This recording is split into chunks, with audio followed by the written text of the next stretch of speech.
ఇంత ఘోరంగా జగన్ ఎందుకు మా భాషలో మా ఊర్లో అంటారు కాడి బారేసింది ఎద్దు అని.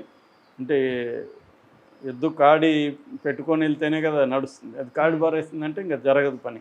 అలాగే ఇతను కాడి బారేసాడా? వాళ్ళోళ్ళని ఇప్పుడు పోసాని కూడా 1 మంత్ ఉంటే ఇతనేం చేయలేదు. చేసిందే మళ్ళీ పోసానికి కూడా దిక్కెవరు? కొన్నవాళ్ళే. అతను ఏం వాదిస్తాడో మనం చూసేవాడికి అసలు ఇతనికి లా తెలుసా అన్న డౌట్ వస్తుంది. అలాగా అట్లాంటి వాళ్ళని ఎందుకు పెట్టాడు జగన్? డబ్బు లేదా అతనికి? లాయర్‌ని పెద్ద లాయర్‌ని పెట్టుకోలేడా? అదే అటువైపు చూస్తే చంద్రబాబు ముందస్తు బెయిల్‌కి కూడా సిద్ధార్థ లూథరన్ దించుతున్నాడు. హ్మ్. 5 నెలల్లో 2,86,00,000 ప్రభుత్వ డబ్బులు ఆయనకిచ్చాడు. అంటే అతి చిన్న పామును కూడా పెద్ద కర్రతో చంద్రబాబు కొడుతుంటే, అతి పెద్ద పెద్ద వ్యవహారాలు నడుస్తున్న అనకొండను కూడా చిన్న కర్రతో కూడా గీకట్లేదు ఎవరు? జగన్. హ్మ్. ఇక ప్రజల్లోకి ప్రత్యక్ష పరం ఎప్పటికైనా జగన్‌కి ఖచ్చితంగా జనంలో క్రేజ్ అయితే ఉంది ఇప్పటికి గూడా. అతను బయటకొచ్చి జనంలోకి వెళ్ళి ఉద్యమాలు చేస్తే ఖచ్చితంగా క్రేజ్ ఉంటది. ఆల్రెడీ చంద్రబాబు ప్రభుత్వం మీద అనేక రకాల అసంతృప్తి ఉంది. ఈవెన్ తెలుగుదేశం కేడర్‌లో కూడా అసంతృప్తి ఉంది. ఎందుకంటే ఎమ్మెల్యేలు ఎక్కడికెక్కడ విచ్చలవిడిగా తినేస్తున్నారు. అది తెలుగుదేశమా, వైసీపీనా అని చూడట్లేదు. ఎవరి దగ్గరైనా వాళ్ళు డబ్బులు లాగేయడం అనే కార్యక్రమంలో ఉన్నారు. వాళ్ళ మీద కంట్రోల్ లేదు. వాళ్ళని ఎవరు కూడా ఆపే పరిస్థితి లేదు. తర్వాత పథకాలు అమలు కాలేదు. వాళ్ళకి కూడా చాలామందికి ఏమీ పోస్టులు రాలేదు. జనసేనకి, బీజేపీకి, తెలుగుదేశం కేడర్‌కి మధ్య గొడవలు ఉన్నాయి. ఇలాంటి నేపథ్యంలో జగన్ గాని ధైర్యంగా జనంలోకి వెళ్తే ఒకవేళ అరెస్ట్ అయినా కూడా ఎలాగో అరెస్ట్ చేయాలనుకుంటే అట్లనే చేస్తారు. చేస్తే అప్పుడు జనంలో ఉంటే అరెస్ట్ చేసినా కూడా అతనికి మంచి పేరు వస్తుంది. ఉద్యమాలు చేస్తున్నాడు కాబట్టి అరెస్ట్ చేస్తున్నారు. ఇవేవి చేయట్లేదు జగన్. మనకు సంక్రాంతి నుంచి చూస్తున్నాం. వస్తాడు సడన్‌గా లండన్ వెళ్ళిపోయాడు. అక్కడ 1 మంత్ పైన ఉన్నాడు. మళ్ళీ వచ్చాడు. ఇదే జరుగుతుంది తప్ప ఒక రిటైర్డ్ ఇదిలాగా ఉన్నాడు. వీళ్ళే గతంలో ఆహ్, జనసేన నాయకుడు పవన్ కళ్యాణ్ విమర్శించేవాళ్ళు. ఆయన వీకెండ్ పొలిటీషియన్. జగన్ కూడా అంతే. 3 డేస్ పొలిటీషియన్ ఆయన. 3 డేస్ అక్కడ ఉంటాడు. 3 డేస్ ఇక్కడ ఉంటాడు. సో ఇది జగన్ మీద ఇప్పుడు అందరికి అనుమానాలు వస్తున్నాయి. ఎందుకంటే చాలామంది కేసులు ఉన్నవాళ్ళు ఈ ప్రభుత్వంతో ఒప్పందాలు కుదుర్చుకుంటున్నారు. పెద్దిరెడ్డి కూడా ఒప్పందం కుదుర్చుకున్నాడని వార్త వస్తుంది.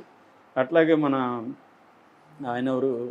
చంద్రశేఖర్ రెడ్డి కాకినాడ. హ్మ్. ఆయన కుదుర్చుకున్నాడు అని చెప్తున్నారు. ఇలాగ చాలామంది కేసులున్న వాళ్ళు వీళ్ళతో కుదుర్చుకొని లేదా అక్కడ బీజేపీ పై స్థాయిలో ఎవరెవరికి ఎంత ఇవ్వాలో ఇచ్చేసుకొని సైలెంట్గా ఉంటున్నారు అని చెప్తున్నారు. నిజమో కాదో తెలియదు. ఏదేమైనా వాళ్ళ జోలికి వెళితే వెళ్ళట్లేదు. సో ఈ నేపథ్యంలో జగన్ కూడా ఒక ఒప్పందం చేసుకున్నాడా? ఎందుకంటే ఇప్పటికిప్పుడు జగన్ జైలుకి వెళ్ళి కూర్చోవడానికి జగన్ కూడా సిద్ధంగా లేడు. ఇదే బయట ఉందాము, తర్వాత చూద్దాము అన్న ఆలోచన జగన్కు ఉంది. అందుకని ఉద్యమాలు ఏం చేయకుండా ఈ డ్రామాలు ఆడుతూ, ప్రెస్ మీట్ డ్రామాలు ఆడుతూ నడిపేస్తున్నాడు అన్న ఒక విమర్శ అయితే బలంగా వస్తుంది. తన నాయకుల్ని కాపాడుకోవట్లేదు, ఆగడం లేదు. మరోవైపు కొంతమంది సరెండర్ అయిపోయి పార్టీలకి వెళ్ళిపోయారు.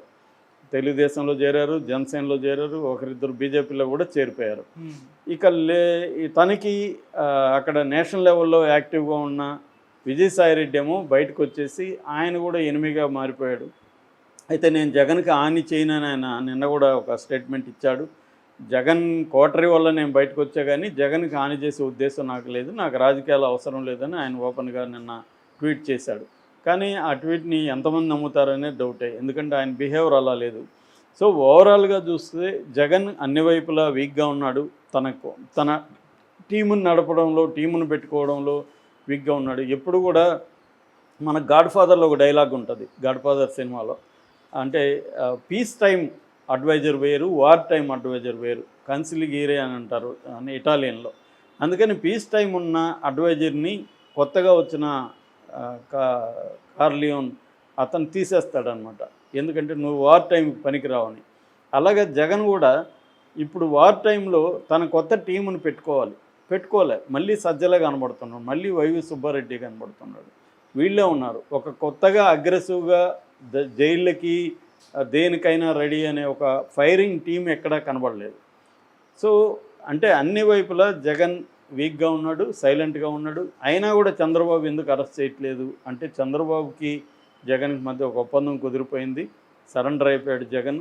ఊరికే డ్రామాలు ఆడుతున్నారు అంటున్నారు. ఇప్పుడేమో జూన్ 4వ తేదీ వెన్నుపోటు దినం అని ప్రకటించారు.